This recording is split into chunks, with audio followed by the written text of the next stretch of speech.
नमस्कार। कार्यक्रम सन्दर्भमा स्वागत छ। म विकास पौडेल। आज हामीले स्टुडियोमा अतिथिका रूपमा आमन्त्रित गरेका छौँ काठमाडौँ क्षेत्र नम्बर 2 मा प्रदेशसभा खका उम्मेदवार भरत भुइँयाललाई। उहाँ सत्ता गठबन्धनका तर्फबाट नेकपा एकीकृत समाजवादीका उम्मेदवार हुनुहुन्छ। उहाँसँग विशेष गरी यो निर्वाचनमा मतदाताको घरमा पुगिरहँदा उहाँहरूलाई कतिको शुभेच्छा प्राप्त भइरहेको छ, राजनीतिक दलहरूप्रति वितृष्णा बढेको छ वा यो एक प्रकारको बाहिर देखिएको जस्तो चर्चा भने त्यति छैन, लगायतका विषयमा कुराकानी गर्नेछौँ। आउन सुरुमा त उहाँलाई स्वागत गरौँ। स्वागत छ सर। सुरुमा नमस्कार। मैले अघि पनि जोडिहालेँ, मतदाताको घरमा गइराख्दा मतदाताहरूको शुभेच्छा कतिको पाउनु भएको छ, त्यहाँबाट जाउँ न।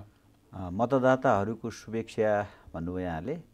विशेषतः हाम्रो निर्वाचन क्षेत्रमा मतदाताहरूले अब हामीहरूलाई चाहिँ असाध्यै धेरै माया गर्नुभएको देखिन्छ र सबै मतदाताहरूले निर्वाचनको दरमियानमा घर घरमा पुग्दा, हामीले घर दैलो अभियान गरिरहँदा हरेक ठाउँमा जनताले चाहिँ स्वागत गरेको, घोडा राखेको, जनताले आम नागरिकहरूले सबै ठाउँमा चाहिँ फुलमालाहरू, अहिले चाहिँ यो सिजन पनि भएको हुनाले होला डोकाका डोका फुलमालाहरू हामीलाई चाहिँ ओइराउनु भएको अवस्था छ र अत्यन्त खुसी हुनुभएको अवस्था छ र जनताले चाहिँ हामीलाई एकदमै विश्वासमा लिएको अवस्था छ। अनि व्यक्तिगत रूपमा भन्नुहुन्छ भने मेरा लागि भन्दा चाहिँ म चाहिँ पहिले 2054 सालमा गाउँ विकास समितिको अध्यक्ष पनि भएको र त्यसपछि पनि निरन्तर सामाजिक क्षेत्रमै क्रियाशील रहेको र पार्टीमा पनि म चाहिँ झन्डै अब 40 वर्षको लामो अभियानमा सक्रिय भएको हुनाले र मेरा प्रति चाहिँ जनताको असाध्यै धेरै अगाध माया र स्नेह मैले पाएको छु।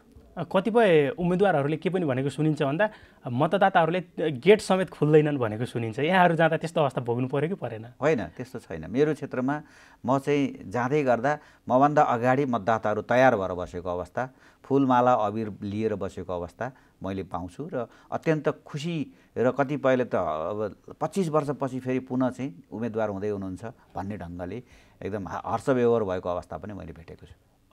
विशेष गरी मतदाताकोमा गइराख्दा यहाँहरूले कस्ता योजना लिएर जानुभएको छ र ती योजनाको प्राथमिकरण गर्ने कुरा, पूर्वाधार निर्माणमा हामी बढी केन्द्रित हुन्छौँ अथवा भएको चिजलाई बराबर बाँड्नमा, समतामूलक वितरणमा केन्द्रित हुन्छौँ, कसरी जानुभएको छ? मुख्य एजेन्डाहरू के छन् यो निर्वाचनमा यहाँहरूको? हाम्रो चाहिँ मुख्य एजेन्डा मूलतः हाम्रो नेपाली समाजमा अहिले जुन खालको चाहिँ अनुशासनहीनता छ त्यसलाई अन्त्य गर्ने, अर्को चाहिँ सुशासन कायम गर्ने र स्थिरता, सुशासन र समृद्धिका लागि नै हामीले काम गर्ने हो। त्यो समृद्धिको विषयमा चाहिँ हामीले भनिरहँदा भौतिक पूर्वाधारहरूको निर्माण गर्ने एउटा चर्चा, एउटा विषय हो भने अर्को चाहिँ समतामूलक समाज निर्माणका लागि हरेक नागरिकलाई सक्षम बनाउने, उहाँहरूको शिक्षा, स्वास्थ्य र रोजगारी सृजना गर्ने कुरामा विशेष ध्यान दिने।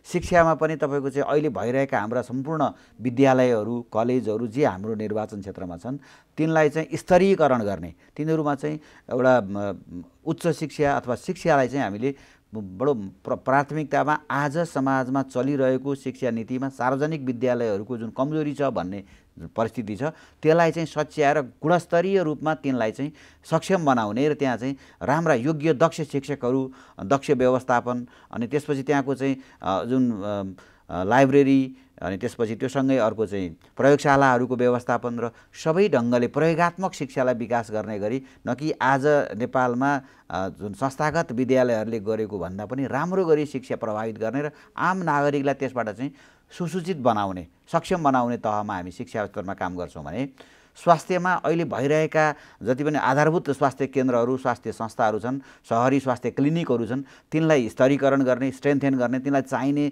सुविधा र त्यहाँ चाहिँ औषधिहरूको व्यवस्थापनमा विशेष महत्त्व दिने र जनताका चाहिँ स्वास्थ्य जाँचका लागि स्तरीय ढङ्गले चाहिँ ल्याबोरेटरीहरूको व्यवस्था गर्ने र अनि अर्को उपचारात्मक विधि अनुसार भन्ने अस्पतालहरू, विशेषतः मेरो निर्वाचन क्षेत्रमा कागेश्वरी मनोरा नगरपालिका र शङ्खरापुर नगरपालिका, दुईवटा नगरपालिका छन्। त्यहाँ नगरपालिका स्तरमा व्यवस्थित अस्पताल सञ्चालन गरेर जनताले अहिले पहिलो प्राथमिक उपचारको तहमा पाउने सेवा हामीले व्यापक ढङ्गले दिलाउने र जनतालाई जुन चाहिँ अहिले वीर अस्पताल अथवा टिचिङ अस्पतालमा दिने जत्तिकै सेवा दिनका लागि हामीले चाहिँ हाम्रो नगरपालिका कागेश्वरी मनोरामा त हामीले त्यहाँको अस्पताललाई स्ट्रेन्थेन गरिरहेका छौँ। त्यहाँको अस्पतालभित्र हामीले चाहिँ जस्तो एक्सरे भयो, तपाईँको चाहिँ त्यो के भन्छ यो के अरे अल्ट्रासाउन्डको व्यवस्था भयो, त्यसपछि चाहिँ त्यहाँ भित्र हामीले ल्याब त्यस्तै राम्रो स्ट्रेन्थेन गरिरहेका छौँ। त्यस्तै गरी आइसियुको म्यानेजमेन्ट गरेका छौँ। त्यस्तै गरी त्यहाँ चाहिँ आउटडोरमा अरू विभिन्न सेवाहरू जुन चाहिँ ओपिडी सेवाहरूमा चाहिँ धेरै सेवाहरूलाई स्तरीय ढङ्गले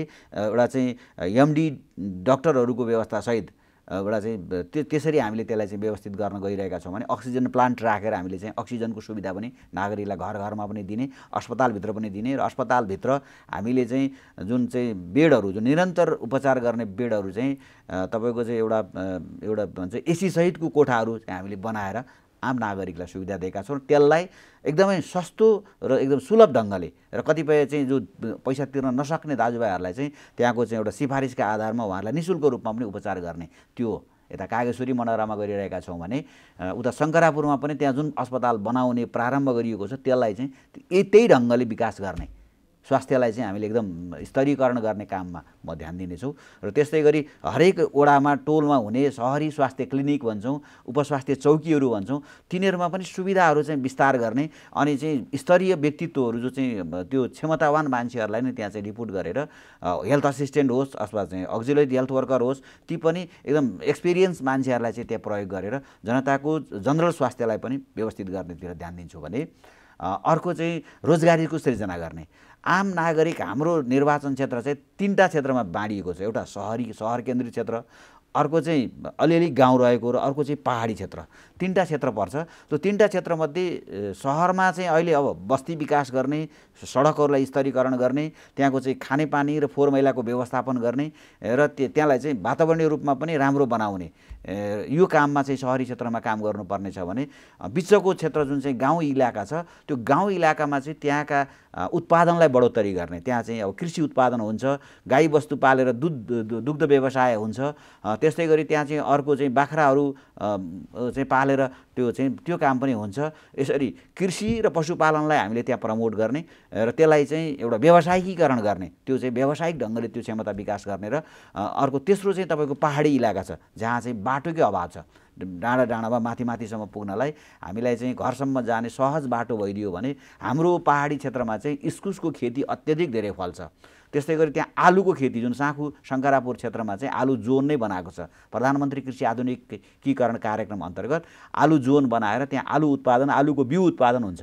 त्यो ठाउँमा तिनलाई चाहिँ वास्तवमा त्यो आलु र त्यो चाहिँ इस्कुसलाई हामीले चाहिँ औद्योगिक उत्पादनको रूपमा त्यसलाई चाहिँ ट्रान्सफर गर्ने, न कि त्यो भोलि अब समाजमा त्यहाँ रोजगारी सृजना गर्नका लागि पनि त्यसलाई औद्योगिकरण गर्नु आवश्यक छ भने अर्को त्यहाँ धान बाली प्रशस्तै फल्छ। त्यसपछि त्यता पालुबारी भन्ने एरिया छ जुन जहाँ चाहिँ उत्पादनको केन्द्रै हो हाम्रो, त्यहाँको त्यो एउटा भ्याली जस्तो छ पालुबारी एरिया, त्यहाँका मान्छेहरूको जीवनस्तर असाध्यै राम्रो छ, सुन्दर छ। त्यहाँ किन सुन्दर छ भने त्यहाँ कुलो छ, पानी छ, उत्पादन प्रशस्त हुन्छ, धान गहुँ मकै सबै कुराहरू राम्रो फल्छ र त्यसलाई हामीले चाहिँ अझ बढी व्यावसायिकीकरण गरियो भने आम नागरिकहरूलाई उत्पादनमा जोड्न सकियो भने चाहिँ हाम्रो त्यो निर्वाचन क्षेत्रमा हामीले गर्न चाहेको जनतालाई रोजगारी सृजना गर्ने अनि जो मान्छे क्षमतावान छैन, जो मान्छे चाहिँ अलि बढी सिक्नुपर्ने अवस्थामा छ त्यस्ता मान्छेहरूलाई चाहिँ जो निराक्षर छ त्यसलाई साक्षर बनाउने, जो चाहिँ उद्योग गर्न चाहन्छ तर स्किल छैन त्यसलाई स्किलफुलका तालिमहरू दिने, अनि जो मान्छे चाहिँ अब आफूसँग चाहिँ योग्यता छ तर पैसा छैन त्यस्तो मान्छेलाई चाहिँ सिड मनीको रूपमा हामीले चाहिँ अनुदानमा रकम निकासा गराइदिने, अनि त्योसँगै अर्को चाहिँ ब्याङ्कहरूबाट लोनहरू जुन चाहिँ सस्तो सुलभ लोनहरू उपलब्ध गराइदिने, यो सबै काममा हामी चाहिँ स्पष्ट रूपमा जनताको जीवनस्तर उकास्ने काममा लाग्छौँ भने अनि अर्को चाहिँ हामीले हाम्रो चाहिँ राज्य व्यवस्थामा हामी समाजलाई समाजवादीकरण गर्ने, देशलाई संविधानको व्यवस्था अनुसार समाजवादी राज्यमा रूपान्तरण गर्नेको जुन हाम्रो लक्ष्य छ 3 खम्बे अर्थनीति हामीले चाहिँ समाजमा चलाएका छौँ। एकछिन मैले यहाँलाई रोकेँ, अलिकति त्यो समाजवादको दिशातिर त्यताका केन्द्रीय राजनीतिसँग पार्टीलाई जोड्ने कुरा त छँदैछन्, त्यतातिर एकछिनमा आउँला। अलिकति प्रदेशमा फर्किँदा अलिकति ग्राउन्ड रुटमा फर्किँदा अलिकति योभन्दा अगाडि पनि देखिएको संस्कार के थियो भन्दा यहाँहरूले भएको बजेटलाई त खर्च गर्नुहुन्छ, बजेट सीमित हुन्छ, तर त्यो बजेट यहाँहरूले जुन जुन विकासका योजनाहरू देखाइरहनु भएको छ त्यो चाहिँ आफ्नै मात्र मतदाता आफ्नै कार्यकर्ता भएको क्षेत्रमा मात्र केन्द्रित हुन्छ भन्ने एक प्रकारको आरोप पनि लाग्ने गर्छ यहाँहरूलाई। होइन, त्यो यस विषयमा चाहिँ म चाहिँ अब हिजो पनि म गाउँ विकास समितिको अध्यक्ष रहँदा स्थानीय तहमा पनि मैले त्यहाँको वास्तविक मेजर समस्या के हुन् तिनलाई आधार मानेर काम गर्थेँ र अहिले पनि मैले चाहिँ जस्तो अब प्रदेशमा आइरहँदा म नगरपालिकाको चाहिँ यो कागेश्वरी मनोराको सल्लाहकार पनि रहेँ निश्चित समय 5 वर्ष। मेरो चाहिँ तत्कालीन मेयर कृष्णहरि थापा हुनुहुन्थ्यो र त्यस बेलामा पनि मैले चाहिँ जनताको आधारभूत समस्या के हो, जनताको चाहना के हो, कुन कुन ठाउँमा हामीले काम गर्दा त्यहाँको चाहिँ आम जनजीवनलाई प्रभावित गर्न सकिन्छ त्यतातिर ध्यान दिएँ र अहिले पनि म वास्तवमा त्यो कुरामा किञ्चित पनि त्यो कार्यकर्ता पाल्ने पोस्ने त्यो तहमा मेरो गतिविधि भएको छैन, हुँदैन। र म चाहिँ जनताको आम नागरिकको जीवनस्तर उठाउने खालका प्रोग्रामहरू लिएर जाने, अनि वास्तविक जनताको समस्या र पिरमर्का के छ त्यसलाई ध्यान दिने। जहाँ चाहिँ अब हाम्रो निर्वाचन क्षेत्रभित्र अहिले खानेपानीको समस्या चाहिँ अलि भयावह छ। अब त्यो समस्या समाधान गर्नका लागि हामीले केही योजनाहरू चलाएका छौँ। ती योजनाहरूलाई पूर्णता दिने र अनि अहिले चाहिँ केयुकेएल वा यो चाहिँ मेलम्ची खानेपानी आयोजनाको पाइपलाइनलाई विस्तार गरेर त्यहाँ चाहिँ पानीको स्रोत व्यवस्थापन गर्ने यो चाहिँ कागेश्वरी मनोरामा। अनि शङ्करापुरमा चाहिँ हामीले 3-4वटा योजनाहरू त्यहाँ चाहिँ अहिले चाहिँ चलिरहेका छन्। जस्तो साहाचोक खानेपानी आयोजना भन्ने छ। त्यस्तै गरी माथि चाहिँ त्यो यतापट्टि वडा नम्बर 8 घुमारी चोक एरियालाई चाहिँ भित्र यो मणिचुड एरियामा एउटा चाहिँ खानेपानी आयोजना चलाएका छौँ। त्यस्तै गरी यता साँखुलाई चाहिँ यो माथि जहरसिंह पौवामा एउटा आयोजना बनाएका छौँ। यी सबै आयोजनालाई स्तरीकरण गर्ने र तिनीहरूलाई चाहिँ स्वच्छ खानेपानीको व्यवस्थाका लागि हामीले अहिले पछिल्लो समयमा त्यहाँ चाहिँ के गर्न खोज्दैछौँ भने त्यो जुन ट्रिटमेन्ट प्लान्टलाई व्यवस्था गरेर स्वच्छ खानेपानीको व्यवस्था चाहिँ गर्ने र त्यो सबै योजनालाई एकीकृत गरेर एउटा सिँगै खानेपानी आयोजना जुन कागेश्वरी मनोरा अनि त्यसपछि शङ्करापुर 2टा नगरपालिकालाई केन्द्र बनाएर खानेपानी आयोजनालाई स्तरीकरण गर्दै विकसित ढङ्गले विकास गर्ने हाम्रो त्यो लक्ष्य छ। अनि अर्को कुरा, सडकको सञ्जाल चाहिँ हामीले हिजो तत्कालीन चाहिँ प्रधानमन्त्री माधव नेपालको समयदेखि नै उहाँ चाहिँ हाम्रै निर्वाचन क्षेत्रको प्रतिनिधि पनि भएको हुनाले उहाँले त्यहाँ त्यो क्षेत्रमा जस्तो पोलिटेक्निकल इन्स्टिच्युट साँखुलाई त्यहाँ चाहिँ स्थापना गर्न उहाँले महत्त्वपूर्ण भूमिका खेल्नुभयो। त्यस्तै गरी 11 मिटरको सडकलाई 22 मिटर बनाउने साँखु सडकलाई स्तरीकरण गर्ने काममा भूमिका खेल्नुभयो। साँखु फड्केश्वर सडक बनाउनका लागि उहाँले भूमिका खेल्नुभयो। त्यस्तै गरी अहिले साँखुबाट वज्रयोगिनी, घुमारी चोक, डाँडाकटेरी, चौकी बन्ज्याङ, त्यसपछि धारापानी हुँदै पटाप र कुण्डेश्वरसम्म पुग्ने सडकका लागि 20 करोड रुपियाँको टेन्डर गरेर कार्यान्वयन सुरु गर्नुभएको छ र 1 अरबको अर्को टेन्डर चाहिँ तत्काल यो निर्वाचनपछि नै आउनेवाला छ। यसरी हामी चाहिँ वास्तवमा जनताको जीवनस्तरलाई सुधार्न राम्रो सडक बनाइदिने, चिल्ला सडकहरू बनाइदिने, सडकको कुरा गर्दा अर्को त्योसँगै के पनि हो भने त्यहाँको उत्पादनलाई सहरसँग जोड्ने। त्यहाँ चाहिँ हामीले जुन साँखु क्षेत्रलाई आलु जोन भएको हुनाले त्यहाँ चाहिँ एउटा चिस्यान केन्द्रको व्यवस्थापन गर्ने।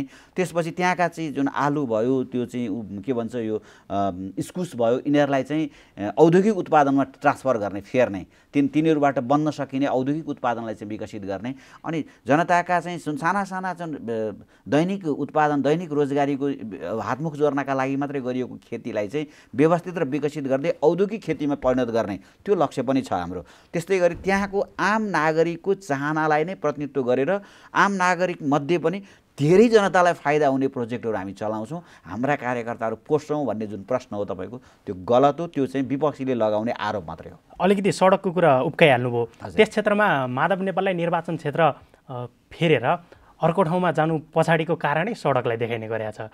यस्तो हो। त्यसमा चाहिँ तपाईँहरूले के बुझ्नुपर्छ भने हामीले हिजो संविधान बनाउँदा के गर्यौँ भने संविधानमा जग्गामाथिको जनताको स्वामित्वलाई मौलिक हकमा कायम गऱ्यौँ। त्यो मौलिक हक भएको कारणले जनताले त्यो जग्गाको चाहिँ जुन सडकमा पर्ने जग्गाको मुआवजा माग गर्यो। त्यो मुआवजा दिन सक्ने राज्यसँग क्षमता भएन र जनतालाई हामीले के भन्यौँ भने त्यो सडकको स्तरोन्नति हुँदा, राम्रो हुँदा तपाईँकै जग्गाको भ्यालु बढ्ने हो, तपाईँकै सम्पत्तिको वृद्धि हुने हो, अनि तपाईँलाई नै सुविधा पुग्ने हो। त्यस कारणले जग्गा दिनुहोस् भनेर हामीले आग्रह गऱ्यौँ। कति नागरिकहरूले त्यो कुरा सुनेर दिनुभएको छ।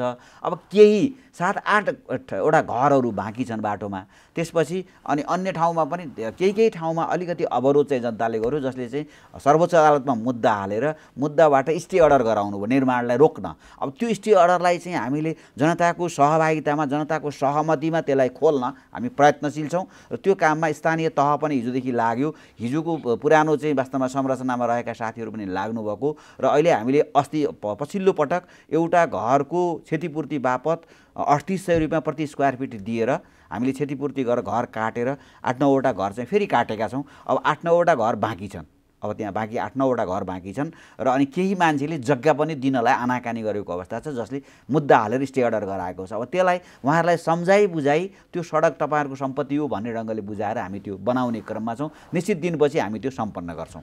क्षेत्र नम्बर 2मा नेपालको राजनीतिमा क्षेत्र नम्बर 2 परिवर्तनका नेताहरू, अगुवा नेताहरूलाई आत्मसात गरेको ठाउँ मानिन्छ।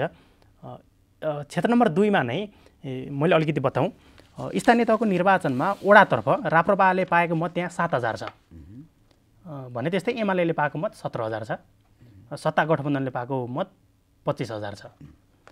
यस क्षेत्रमा राप्रपाको उदय पुनः हुने सम्भावना कतिको देख्नुहुन्छ? त्यहाँ राप्रपाले एउटा भनौँ न जित निकाल्ने ठाउँको रूपमा काठमाडौँ क्षेत्र नम्बर 2 लाई उल्लेख गरेको छ। यस्तो छ, तपाईँले जसरी भन्नु राप्रपाले जित निकाल्ने भन्ने त सम्भावनै छैन। अस्तिको चुनाव चाहिँ के भयो भन्नुहुन्छ भने सत्ता गठबन्धनको जुन चाहिँ सहमतिको जुन विषय छ त्यसमा चाहिँ केही स्खलन भयो। केही साथीहरूले त्यहाँ चाहिँ अलिक चाहिँ यो सत्ता गठबन्धनलाई सही ढङ्गले चाहिँ परिचालन गर्न सक्नु भएन।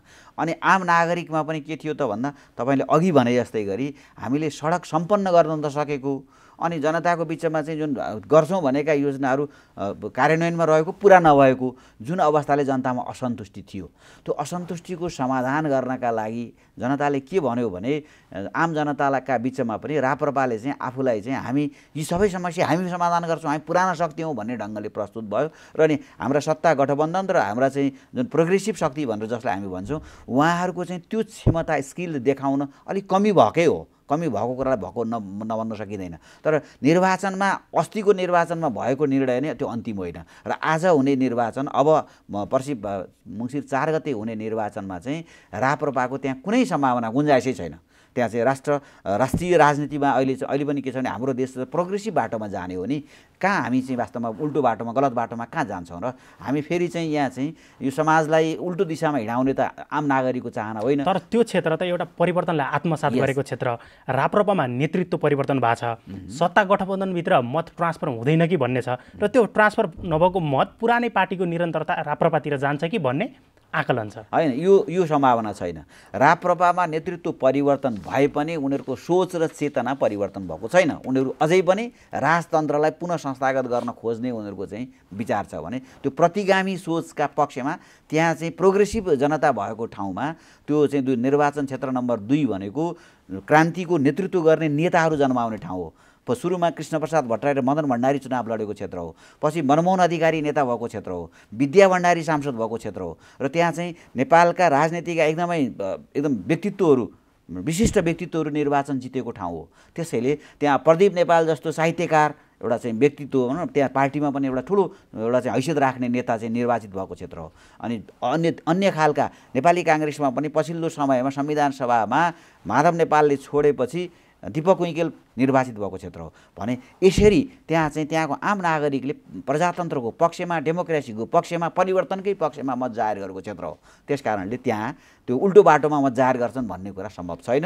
र अस्तिको स्थानीय तहको निर्वाचनमा त्यहाँ चाहिँ जुन मतको जुन तालमेलका कारणले केही थोरै गल्ती भएको छ, जनताले रियलाइज गर्नुभएको छ, अब हामी यो गलत बाटोमा जान दिँदैनौँ समाजलाई भन्ने कुरामा जनता विश्वस्त हुन्छ। यहाँले त्यस क्षेत्रलाई प्रगतिशील क्षेत्रको रूपमा बताइरहँदा राप्रपा पुरानो शक्तिलाई नहाल्ने र सत्ता गठबन्धनप्रति जनताको वितृष्णाले त्यो मत चाहिँ हुत्तेर नयाँ स्वतन्त्र पार्टीकी उम्मेदवार शोभिता गौतमसम्म पुग्ने सम्भावना चाहिँ कतिको देख्नुहुन्छ? प्रगतिशील क्षेत्रमा स्वतन्त्र व्यक्तिलाई अनुमोदन गर्न सम्भव? व्यक्तिगत रूपमा भन्नुहुन्छ भने शोभिता गौतम जुन खालको स्किल एउटा चाहिँ योग्यतम नेपाली नागरिक हुँ भन्नुहुन्छ त्यसमा हामीलाई क्वेसन्स छैन। तर उहाँ राजनीति त पार्टीले चलाउने हो। समाजलाई भोलि सरकारको नेतृत्व गर्ने विधायकहरूको चाहिँ भूमिकामा बहुमतले शासन गर्ने यो चाहिँ हाम्रो संवैधानिक प्रणाली छ। त्यो प्रणालीमा स्वतन्त्र व्यक्तिहरूको कुनै अस्तित्व रहँदैन। उहाँहरू कुनै न कुनै पार्टीलाई सपोर्ट गर्नुपर्ने स्थितिमा पुग्नुहुन्छ भने जनताले अर्को पार्टीलाई सपोर्ट गर्ने मान्छेलाई जिताउँछ कि त्यो पार्टीकै मान्छेलाई जिताउँछ? जनताले त पार्टी नै प्रमुख रूपमा हेर्छ। अनि स्थानीय तहमा पनि त पार्टीहरू नै जितेका छन् सबै ठाउँमा। कि त कङ्ग्रेस जितेको छ, कि त चाहिँ अर्को एमाले जितेको छ। त्यहाँ चाहिँ धेरै रूपमा ओडाहरूमा पनि तपाईँको झन्डै चाहिँ धेरै ओडाहरूमा काङ्ग्रेस र एमाले जितेको छ, कहीँ समाजवादीले जितेको छ भने एउटा दुईवटा ओडामा र एउटा मेयर जित्दैमा राप्रपा त्यहाँ शक्तिशाली हुन्छ भन्ने कुरा गलत हो। बाँकी सबै ठाउँमा कङ्ग्रेस, समाजवादी र एमाले जितेको छ भनिसकेपछि मेयर पनि एउटा नगरपालिकामा नेपाली काङ्ग्रेसले जितेको छ भनिसकेपछि त कसरी तपाईँ भन्न सक्नुहुन्छ कि राप्रपा बलियो शक्ति हुन सक्ला, राप्रपा आउला? कसरी भन्न सक्नुहुन्छ कि स्वतन्त्रले जित्लान्? पार्टी नै जितिरहेका छन् भने पार्टी नै जित्ने कुरामा त्यहाँको जनता विश्वस्त छ। पार्टीलाई भोट दियो भने अनि अहिले चाहिँ पार्टीलाई भोट दिँदाखेरि ती जो जनप्रतिनिधिहरू जो विकासका वाहक हुन् उनीहरूलाई पखेटा फटफटाउन सजिलो हुन्छ भन्नुको अर्थ विकासको काम ल्याउनका लागि पनि उनीहरूको शक्तिलाई बढावा बढावा दियो भने सकिन्छ भन्ने आदर्श उहाँहरूसँग छ।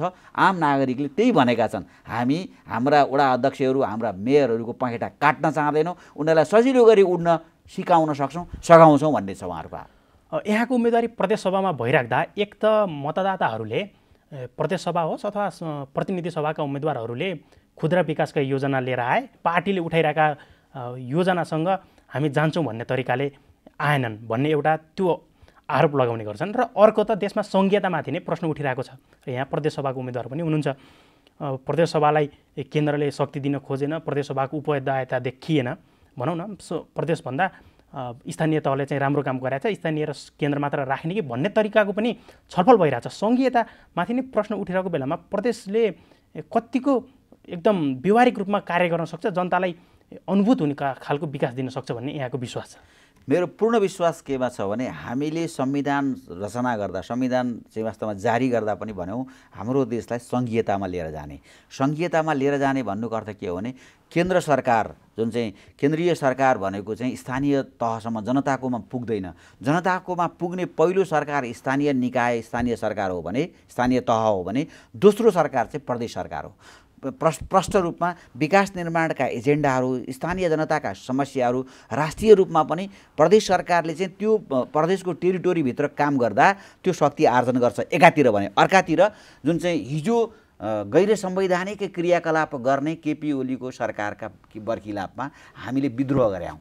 हामीले केपी ओलीले गरेका जुन गलत क्रियाकलापहरू, संविधानलाई च्यात्न खोज्ने, संविधानमा व्यवस्थै नभएको काम चाहिँ उपयोग गर्न खोज्ने, संसद भङ्ग गर्न खोज्ने, त्यसपछि चाहिँ एउटा चाहिँ प्रदेश सरकारलाई चाहिँ केन्द्र सरकारको एउटा युनिटको रूपमा विकास गर्न खोज्ने, अनि कुनै पनि कानुनहरू प्रदेश सरकारका लागि आवश्यक कानुनहरू निर्माण नगरिदिने, केन्द्रले गर्ने कानुनहरू हाम्रो संविधानको व्यवस्था अनुसार चाहिँ केन्द्रीय कानुन बनिसकेपछि त्यसका अन्डरमा प्रदेश कानुन र त्यसका अन्डरमा स्थानीय कानुन बन्ने हाम्रो एउटा चाहिँ संवैधानिक व्यवस्था छ। अनि केन्द्रले नै कानुनहरू नबनाइदिएर प्रदेशलाई अलमलमा राख्ने, अनि प्रदेश नचाहिने विषय हो भन्ने ढङ्गले प्रचार गर्ने र प्रदेशलाई चाहिँ कमजोर पार्ने उनको जुन गलत मनसाय थियो, त्यसका विपक्षमा हामीले चाहिँ मत जाहेर गर्नका लागि जनतालाई आग्रह गर्छौँ। र सङ्घीय सरकार र त्यसको अधीनस्थ प्रदेश सरकार होइन, स्वायत्त हो। र त्यो प्रदेश सरकारले नै त्यहाँका आम नागरिकहरूको वास्तविक समस्याहरू अनुभूत गर्ने र जनताको नजिकको सरकारको रूपमा काम गर्ने हुन्छ।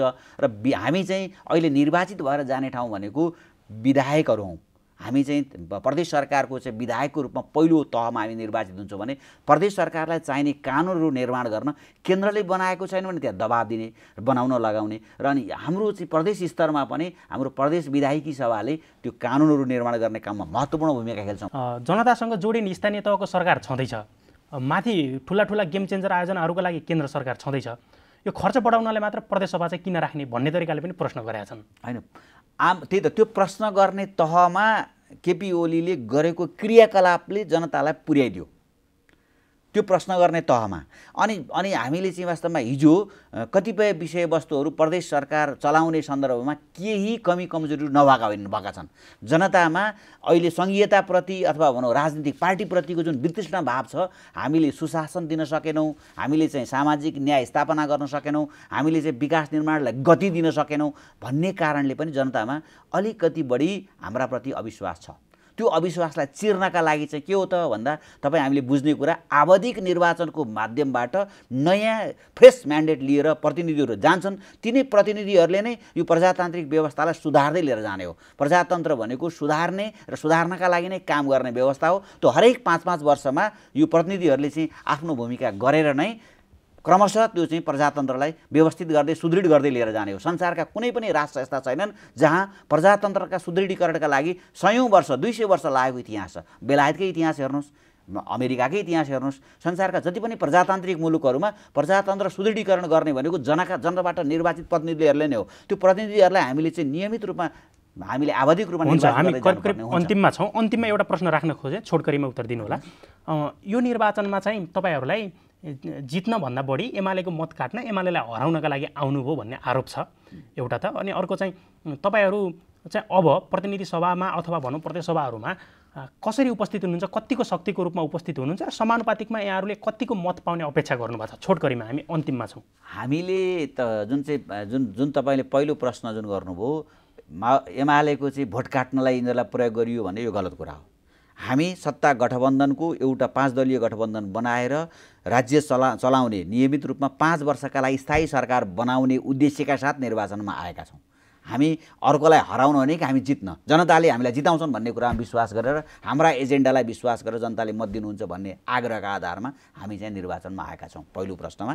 दोस्रो कुरा चाहिँ तपाईँले चाहिँ जस्तो जुन सत्ता गठबन्धनको जुन शक्ति छ त्यो शक्तिलाई हामीले व्यवस्थित रूपमा अगाडि लिएर जाने र अर्को कुनै पार्टीलाई हराउने भन्दा हामी जितेर हाम्रा एजेन्डालाई जनताको बिचमा स्थापित गर्ने हो। विकास निर्माण अनि कानुन बनाउने, सुशासन दिने, स्थिरता दिने र यहाँ चाहिँ समृद्धिका लागि काम गर्ने भनेर नै हामीले जुन मेन थिम बनाएका छौँ त्यो मेन थिममा आधारित भएर हाम्रो गठबन्धन नै स्थिरता, सुशासन र शान्तिका लागि हो र अनि समाजलाई चाहिँ स्तरीकरण गर्नका लागि हो। त्यस कारणले पनि तपाईँहरूले के बुझ्नुपर्छ भने हामी कसैलाई हराउन मात्रै उपयोग भएको गलत कुरा म्यासेज नदिनु होला। हामी जित्नका लागि र जनताका लागि काम गर्नका लागि प्रतिनिधि बन्ने आशयका आधारमा यहाँ चाहिँ उभिएका हौँ। हस्, यहाँको समय र संवादका लागि धन्यवाद। तपाईँले मलाई पनि यहाँ आफ्ना कुरा राख्ने जुन अवसर दिनुभएको छ यसका लागि पनि तपाईँहरूलाई धन्यवाद दिन चाहन्छु। दर्शकबिन, आज हामीले बागमती प्रदेशसभामा काठमाडौँ क्षेत्र नम्बर 2 खमा नेकपा एकीकृत समाजवादीका उम्मेद्वार भरत भुइँयालसँग कुराकानी गऱ्यौँ।